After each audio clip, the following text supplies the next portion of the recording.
I was asked to speak on Cesar Chavez. I said, I've been retired for 15 years now, and I don't know. I mean, I knew some of the people who were involved, but I don't know. And he said, how long do you want it for? He said, a half hour. I said, what? It's that's a lot to cover. So we tried to limit it to Arizona, which is good. Because you see, Cesar was born in Arizona and he died in Arizona. So that circle of life was here. And he was born in 1927 in Yuma. Understand that Yuma has always been a very Mexican town. I mean, its foundation was by the Mexican Sonorans. And many of them traveled through Yuma to develop the gold fields of California. After the huge the gold rush, they were pushed out, you see. And then later, these Mexicans, these Sonorans, went up the river valley. So they're the first settlers, or if you're Native American, invaders. When you study history, you understand that someone's frontier is usually someone else's home. Okay, so there's a very long history here. And one thing that when you study Arizona history, when I studied Arizona history, I took it as a graduate student. No mention of Mexicans, none.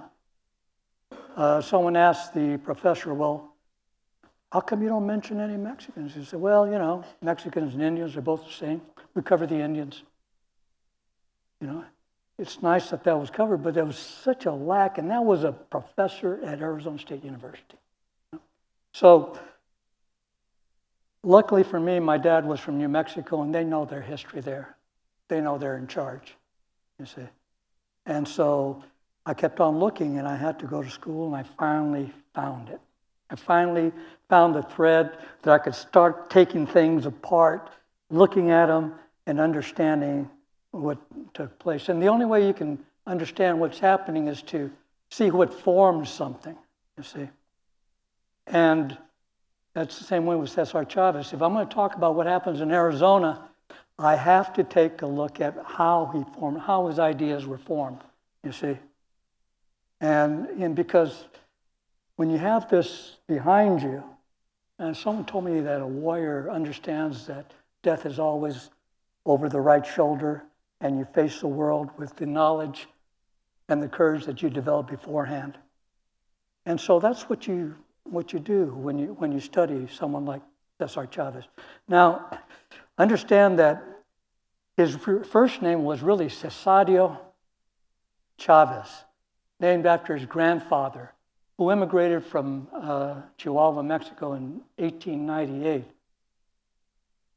And the thing is, taking that energy of an immigrant, immigrants don't leave because they're lazy. They leave because either they have to, they need to project for their families, and he was one of those. So when he comes to Yuma, he develops businesses, he buys a farm on the Gila River area, and the family is not really rich, but this is what's left of that farm along the Gila River. You can see it out to the north. So that's where Cesar grew up. And in other words, he had a full family, right? Everyone around him spoke Spanish. There was no sense of being less than and, having a good life. And so when you look at it, you see, they weren't rich. The little guy is Cesar, okay?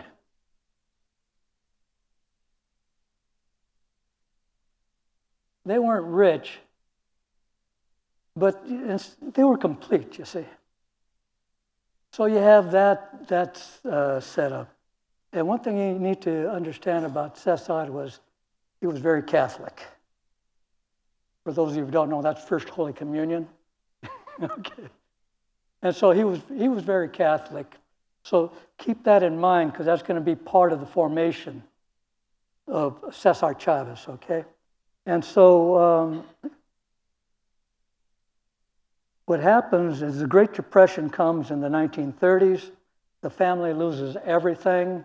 Cesar's dad tries to hold on to the farm, but one of the major issues during the Great Depression was the ability to pay taxes, property taxes. So they lost the farm. Of course, this is going to, tell you that perhaps the system isn't good for us. I'm not telling you what it is, but how you could come to that sense. So they become migrant farm workers. Now, what I didn't tell you earlier is that when he went to school, schools at that time prohibited the speaking of Spanish. And teachers had a habit of changing students' names. So Cesario became Cesar, okay? And this was widespread. When my grandson was born, my son named him Marcos.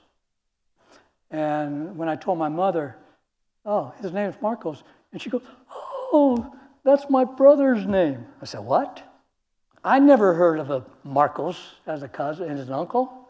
He says, no, Mac or Malcolm. See, they changed his name to Malcolm.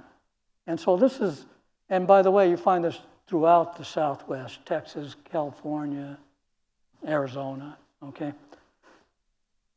And so you had that.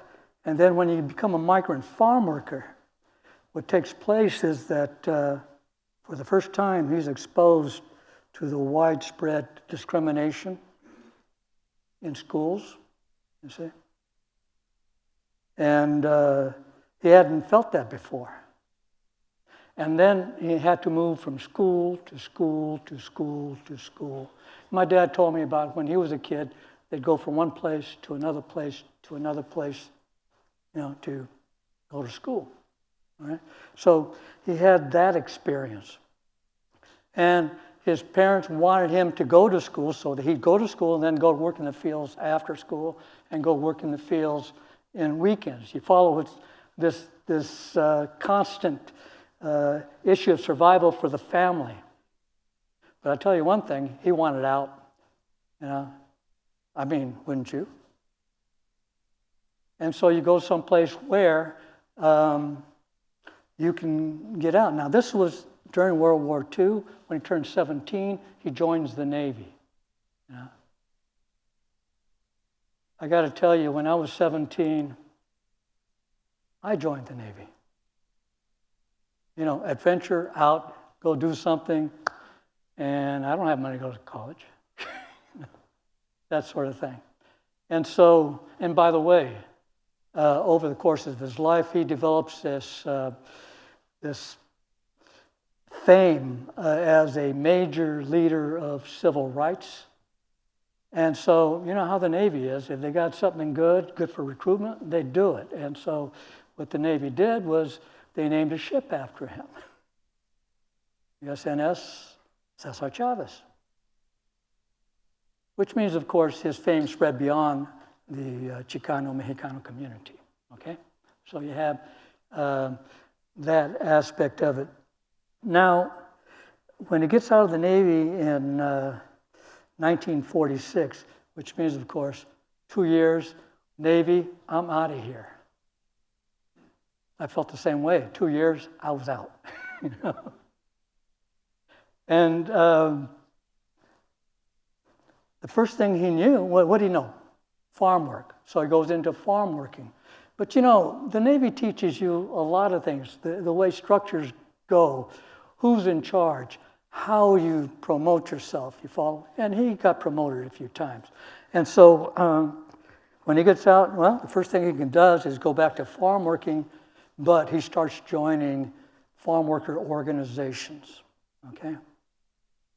Later he gets a job as working in the lumber business. And then he ends up in San Jose. about 1950 or so, 51. He ends up in San Jose, working at a box company.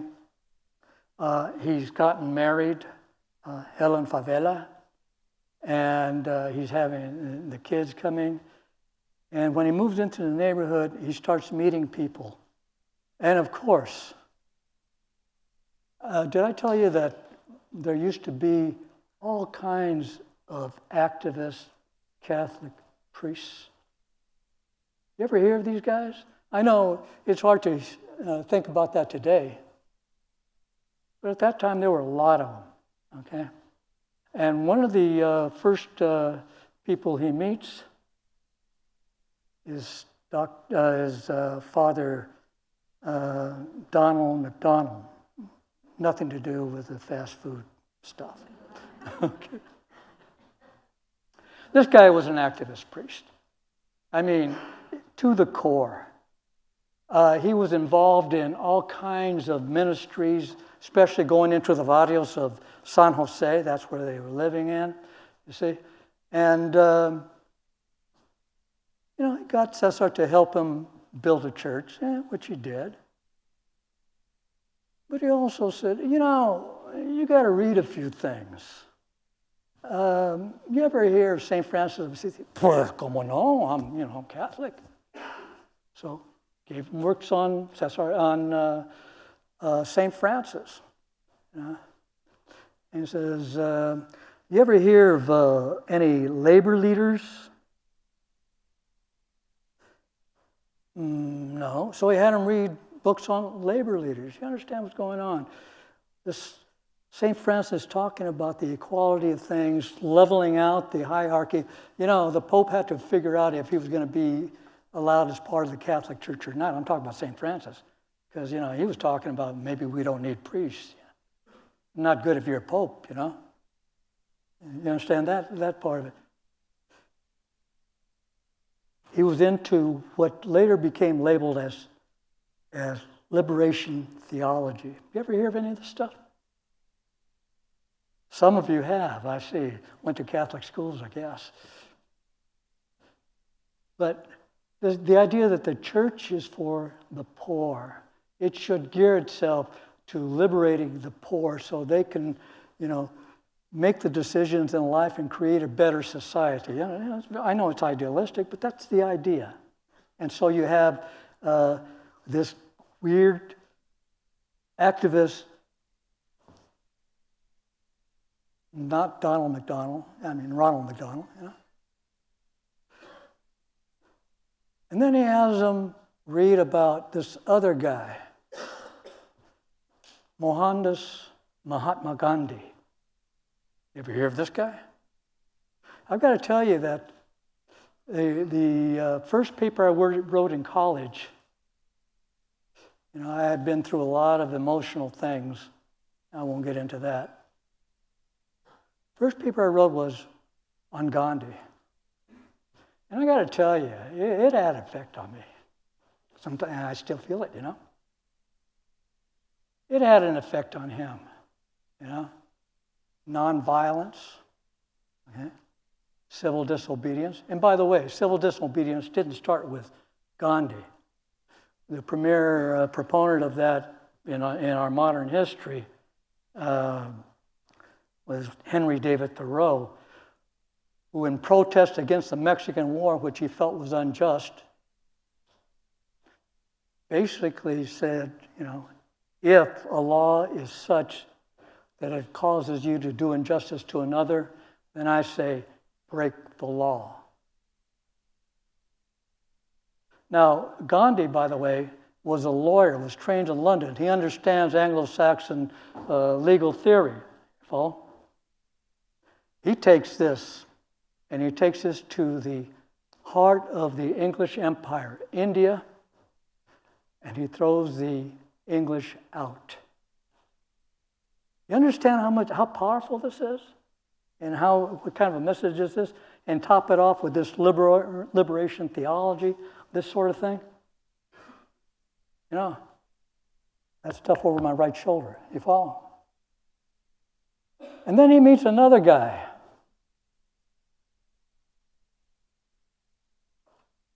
This guy, Fred Ross. Now, Fred Ross gets involved with something known as the Community Service Organization in California. This starts out, any of you ever hear of the Zoot Suit riots in Los Angeles during World War II? You know, when service members go and attack the community. Well, in physics, for every action, there's an equal and opposite reaction. And part of that reaction was organizing within the community to push back and, of course, kind of reinvigorate the power they used to have in Los Angeles, because the name of Los Angeles is not L.A., it's el pueblo de Nuestra Señora, la Reina de los Ángeles, de Porciúncula. They like long names.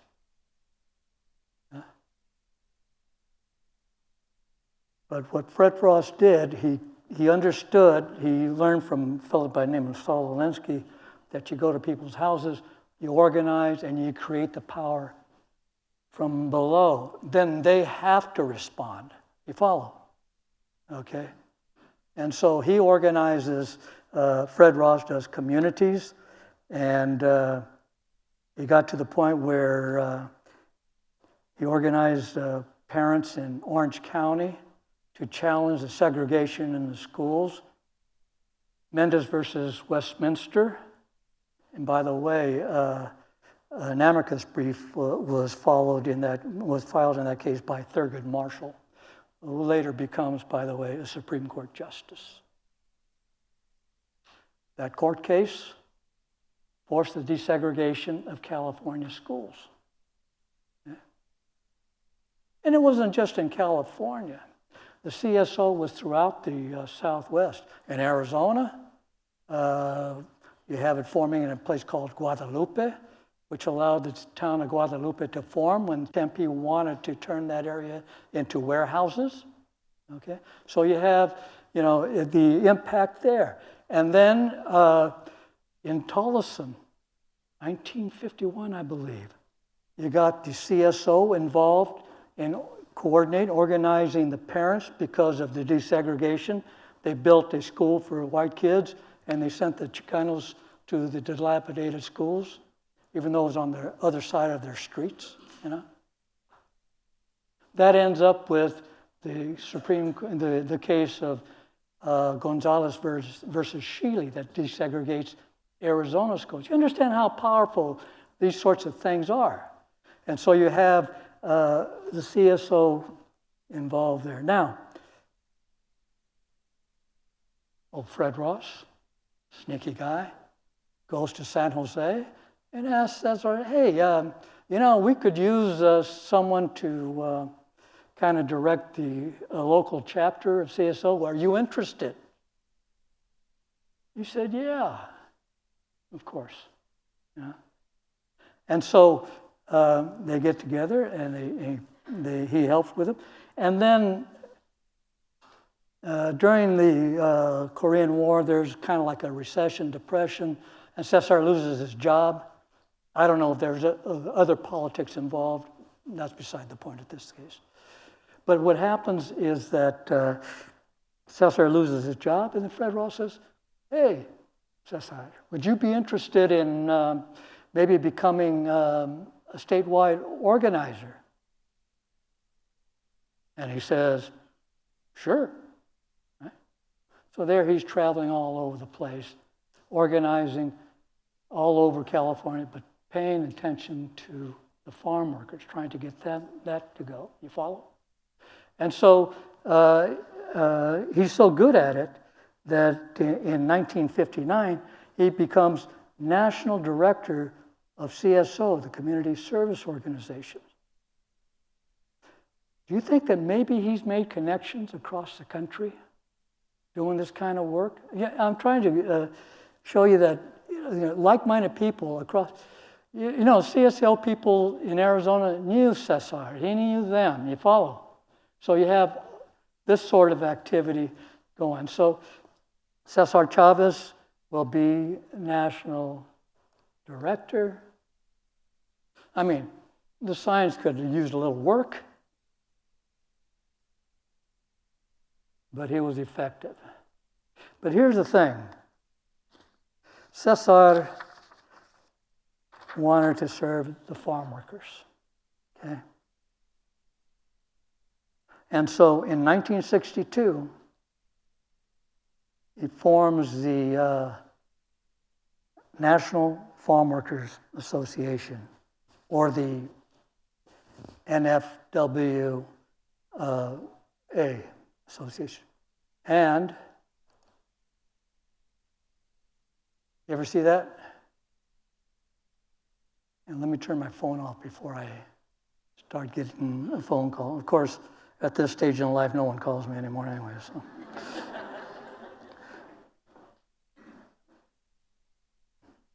So, and in the process, there's another person who was involved with CSO. One of those Nueva Mexicanas, women from New Mexico. And a firebrand. And some people say she was at least half of what went on with Cesar Chavez. In other words, in all the success. And we're talking about Dolores Huerta. Doesn't waste any time. Strike, And so you have this taking place in California. There's another part of this equation. This guy here. Larry Itliong, born in the Philippines, I think it was 1913, comes to California in 1929. You understand, at that time, the Philippines were a possession of the United States, therefore they were non-citizen American nationals, which means they could come to and go inside the continental United States at will. You follow? And the first things he starts doing is organizing everywhere he went. Farm workers, California, cannery workers in Alaska. You say, this guy doesn't get as much credit as he should. But he was a firebrand. In fact, he and Dolores were involved in farm worker organizing in California. Okay? So, you have Larry here. I got to tell you something about why this sort of guy is important. You see, in 1935, the United States realized that all those immigrant workers that had been disparaged, those damn Germans, those Greeks, those Italians, they're bringing down the country. But during the Great Depression, which was an industrial depression, all of a sudden you need everybody or the thing can fall apart. Most people try to say, oh, no, nothing like, oh, yes. People were poor, they were starving. And now all of a sudden, you had to reach out to them, especially the industrial workers, which most of them were. And so what you passed in 1935 is the National Labor Relations Act, or the Wagner Act, which basically recognized that in a democracy, not just political democracy is important, but this depression with all the starvation made it clear that economic democracy is also part of the equation. So workers, industrial workers, had the right to organize and negotiate for benefits, except farm workers. They were excluded, which means that farm workers did not have the protection of the United States government in the formation of labor unions, that sort. So in other words, and by the way, those in power can use the police force to control those who are not in power, I mean, that's a sad reality, but that happens quite a bit, okay? And so that meant that farm workers, if they try to organize, they can't count on the protection of the federal government or the protection of any agency. And really, it takes a lot of power to be able to withstand the pressure, the political pressure that comes from controlling the police. It's sad to say, but that's the way it was. Okay, so what we have here is these guys unable to organize, except this guy, Walter Reuther, an important person in American history. You see, after the Wagner Act was passed, he got involved with auto workers. And in 1936, they held a sit-down strike at General Motors. General Motors called out the National Guard. You understand, I was talking that power I was talking about earlier, that's what's going on. And these guys stood their ground. I mean, it's just amazing. When they'd be attacked, they'd throw them with those little auto parts that they made. Pretty heavy stuff. So they win the strike. They organize the auto workers, which becomes the most powerful union in the United States and sets the standard for decades for the American middle class. Okay? It's something that, most people don't understand. And so Walter Reuther basically comes and he joins up with Cesar Chavez and with Larry Itliong, okay? Now, which gets us to those strikers. In 1965,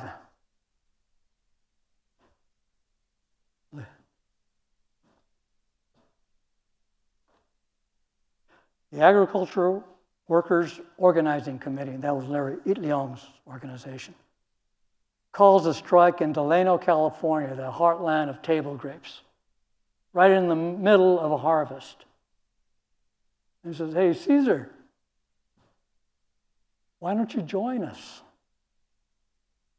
And Cesar says, "Well, gee, I don't know. We don't have any money in our, strike fund, and I don't know. We have to think about it."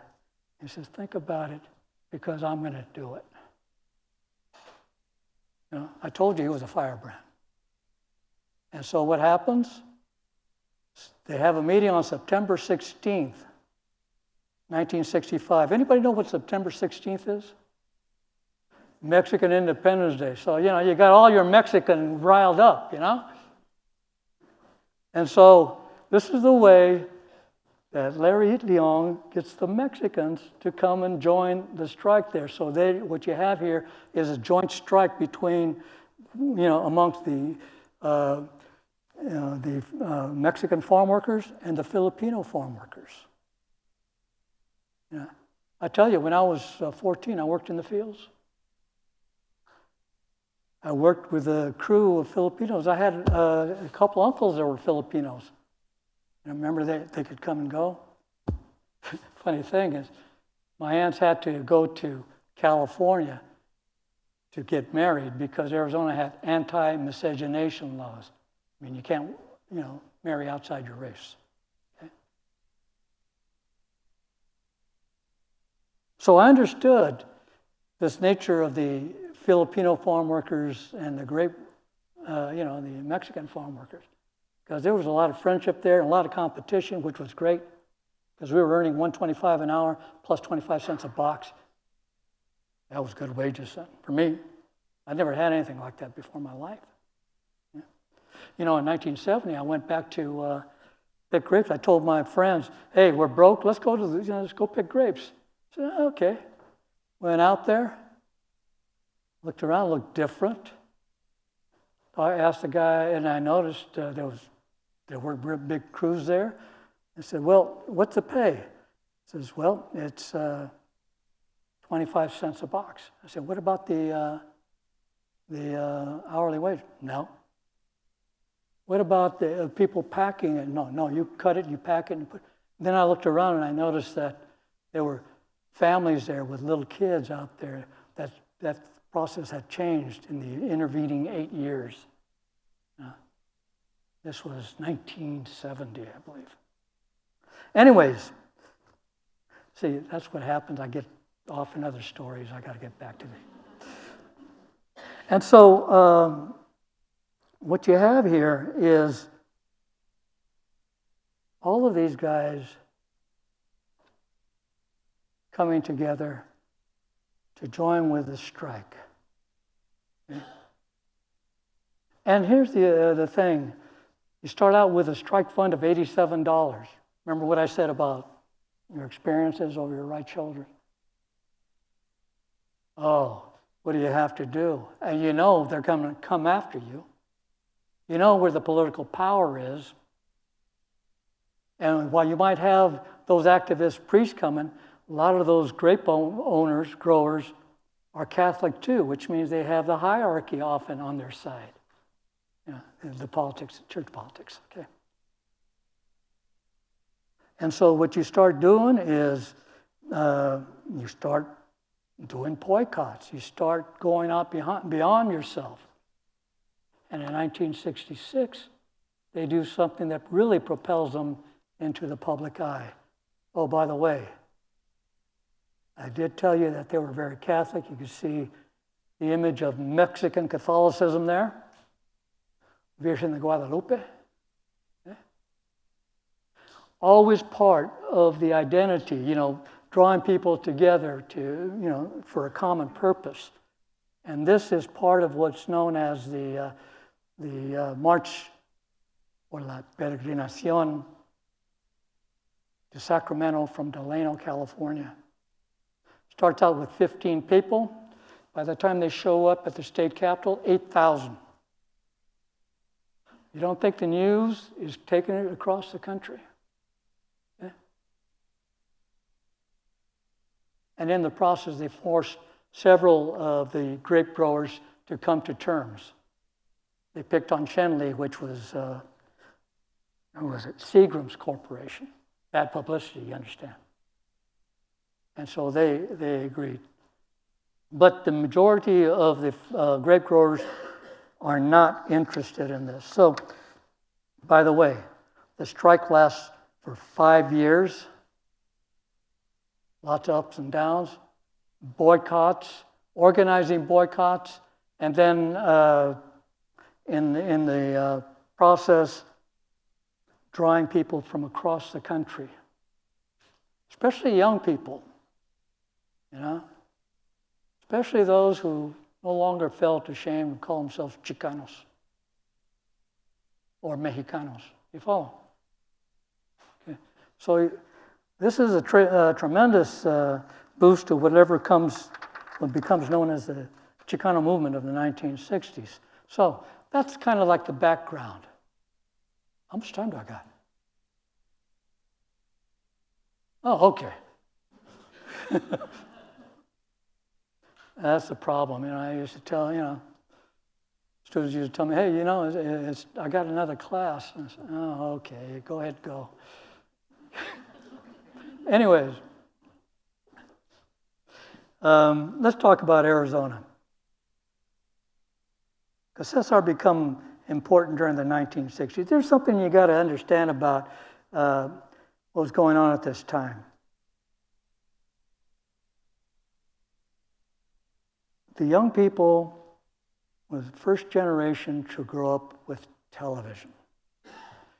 They were basically understanding that the American society was a just society. Okay? That was, everyone felt that. They also knew that the world was tenuous. Why do I say that? Because that damn news used to show us these mushroom clouds,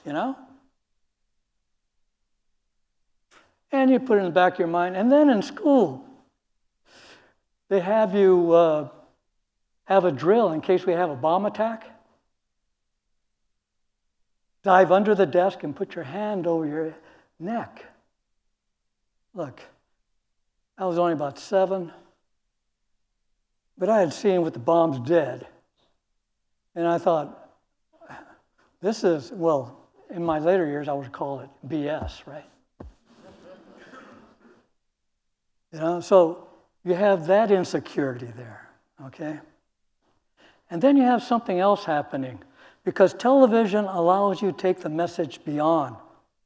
During the 1920s, during the Progressive Era, it was photography that showed the consequences of the industrial system and showed the consequences of young babies, little kids working in factories, working in mines, this sort of stuff, which helped, and you know how the middle-class mamas would say, oh, that looks just like Johnny. You follow. And pretty soon you develop this, it's called a progressive movement. It's really a middle-class movement at that time, okay? So you have television giving you the message, showing you that something is not right. Mid-1950s, there's this fella, these damn preachers, Martin Luther King Jr. And all that went with him, and all, including young people that go with him, You see dogs attacking people they have the gall to think that they should vote. They should have some rights. You follow. And so young people are seeing this. And then there's something else. But the mid-60s, the Vietnam War starts. And it was a televised war. And what do you see? Young girls, babies, running out on fire with napalm. This kind of says, hey, something's not right here. And so you grow up idealistic. You want to do idealistic things. You want to understand why the young people flock to movements, the civil rights movement, to assess Cesar Chavez. That's the background, you see. Most people don't say, well, how did they go crazy? Because the world was crazy in their eyes. You follow? Okay, so you have that taking place. Now, keep in mind that in Arizona has always had a long tradition of pushing for Mexicano civil rights, because let's face it, it was the Mexicanos that founded Arizona. And so you look at Yuma, you look at Tucson, you look at Tempe, even Phoenix, major role, okay? When the railroads arrived, Mexicans are pushed back. That intensive intermarriage that was taking place between Anglos and Mexicans stops or slows down quite a bit. And from the beginning of the late 19th century, you have movements to make sure to protect Mexicano, Chicano, Latino civil rights. The Alianza Hispanoamericana out of Tucson. You have La Liga Protectora Latina out of Phoenix. You have El Club Latinoamericano, the Latin American club out of Phoenix, organized specifically for politics. You have LULAC coming in also. And after World War II, the veterans come back. They came back to a society that was intensely segregated in every aspect. And they said, hell no. And not going to be accused of being communists, because look, Arizona's only 2 resident Medal of Honor winners for World War II were Mexicanos. Only 2. One fought off 230 Germans by himself, Manuel Mendoza.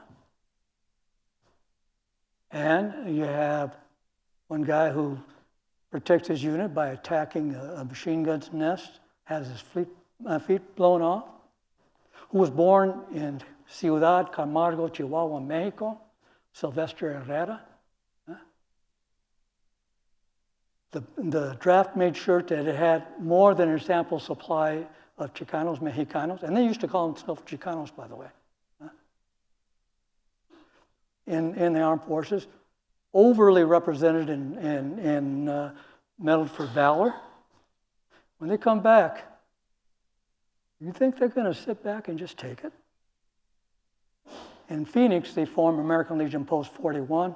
That is a major force in desegregating public facilities like swimming pools and housing. Because the place was kept segregated through real estate covenants, which meant that only people of the white race, and they should specifically name Mexicans, Spanish-speaking, Chinese, Negroes, cannot live in these areas unless they live in the servants' quarters. I've read some of these things. They were not going to put up with it. You follow? And so you have the desegregation started, but it's kind of hard to change things. And after the war, you get a tremendous migration of people from other parts of the United States who have no idea about Chicanos, Mexicanos. You follow? And even though the schools are being desegregated, you still have problems with politics. So you're going to have these this background that I told you before about the mass media and the war and all that. And here's the other thing. A lot of these young people had been veterans. The average age in Vietnam, I think, was 19. I was 18. 19 years of age. So that means they're coming back in 1967, 68, already veterans, already having their eyes opened up. You follow? There's a fellow by the name of Alfredo Gutierrez. He was in one of my classes. But he told me that, he was in Vietnam, and he says, I think I was sitting there drinking a beer, and I was hearing all this stuff about this guy named Cesar. And we all knew about him. And then he hesitated for a second. I mean, all us Mexicans knew about him. Because other people wouldn't be interested. And so, he says he comes back and says, the first thing I wanted to do was meet this guy. So he, let me see if I got Alfredo here. He looks a lot different now. I think he lost a lot of hair or whatever. But he says, well, I wanted to go meet him. And we heard this guy by the name of Gustavo Gutierrez who's working with Cesar. And Cesar was in town. So a bunch of us guys go. And so, by the way, Alfredo Gutierrez will become Arizona State Senate Majority Leader, the youngest ever, because he will win elections right away because of the organizations that take place, okay? And then there's another fellow by the name of Joe Eddie Lopez, who was one of the founders of CPLC, Chicanos por la Causa, who was a state representative, he was a supervisor, he was a member of the board of Phoenix Union High School, and a bunch of other stuff, okay? There's a fellow by the name of Miguel Montiel, who was one of my mentors, was a professor, full professor, great writer. Another one by the name of Frank Arturo Rosales, who was on my committee. And what I'm trying to point out to you is that there was a tremendous change that takes place that impacts the politics of the state of Arizona. It goes way beyond just Cesar, you see? And so, oh, by the way, this is Gustavo Gutierrez. He was a real rabble-rouser, and worked with Cesar. Now, what we're going to find out is that in Phoenix, there's a place called Sacred Heart Parish that was founded by a fellow by the name of Albert Braun, Father Albert Braun, hero of World War I and World War II, who was a prisoner of war in the Philippines, and also spoke Spanish perfectly. He became, by the way, a lifetime member of American Legion Post 41. He helped form Sacred Heart Parish. And so you develop a very vibrant community in one of the poorest areas in the city, okay? They developed their own St. Vincent de Paul, their own schools, their own convents, senior daycare center, Head Start, all these things come out of there. So you understand their community pretty much organized, okay? So you have that taking place. You have the students coming from ASU, the ones I mentioned earlier. They come together with the community and they form what's known as CPLC, or Chicanos por la Causa. I don't know if you've heard of that organization, but it's become very prominent nationally. That comes out of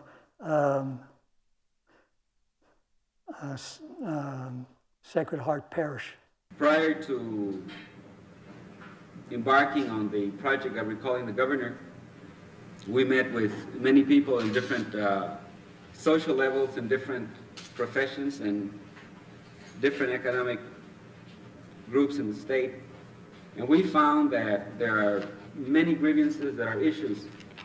And so the recall is not only because of the unfair labor bill passed against the wishes of the workers, but also includes people who are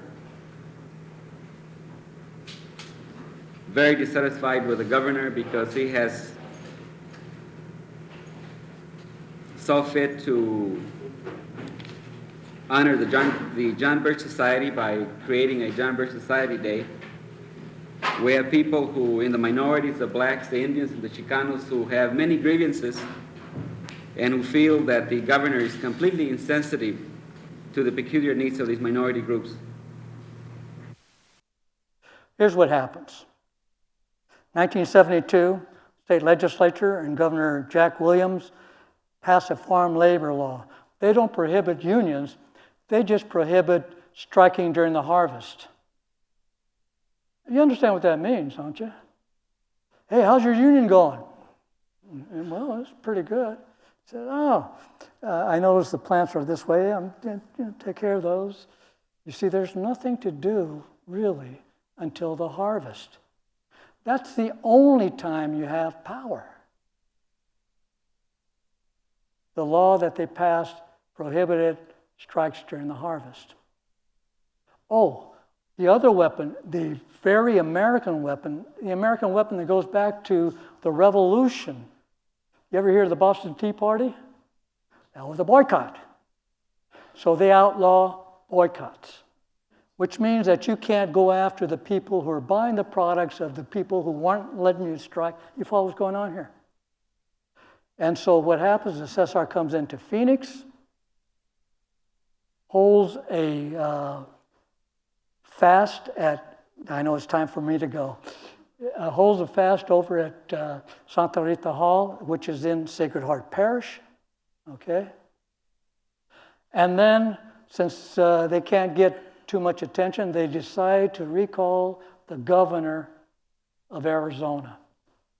And when this happens, what you end up with is one of the major sayings. I don't know exactly, why the decision was made for Cesar to do the fast here, but I know when he came from California and he told all of us that he was fasting, and then he came over here to set up the fast. I see. And once the recall started, what was the sense in the community about the possibility of success? Well, I think the only ones that really believed it could happen were the farm workers, because they had a lot of faith in what they could do. They had a lot of faith in Cesar and in the union. A lot of people thought we were, not going to make it happen. So it was kind of a entree into real community power in the area here, at Absolutely. Least. Well, it started here and it's gone international, as we know, all over the United States and all over Latin America. When you go to a soccer game, you hear people shouting, "Si se puede," The whole point here in that one is that the saying that goes along with Cesar Chavez is "Si se puede." Remember when I told you that Dolores Huerta was at least half? She's the one that coined that phrase there, Santa Rita, during the recall movement. And by the way, they collected many, many more signatures that were necessary for the recall. The Attorney General dismisses a bunch of them, so it was never held. A lawsuit later found out that it was illegal, what he did. And the following election, After all these other guys I was telling you about got elected, all those activists, Arizona had his first Chicano-Mexicano governor, Raul Castro. Many of these people who are involved go on to major positions nationally, locally. In other words, even though I didn't get to all the stuff I was going to throw at you, this situation here, this involvement with Cesar Chavez, the fast, the strike, it really transformed the political environment of Arizona. I mean, we go back and forth on what's going on, but the trajectory is pretty much set. I understand that we're all concerned about perhaps things aren't going well. The trajectory is set. And so I would love to talk to you some more, but I've been told that the hook is coming. So I want to thank you for your time.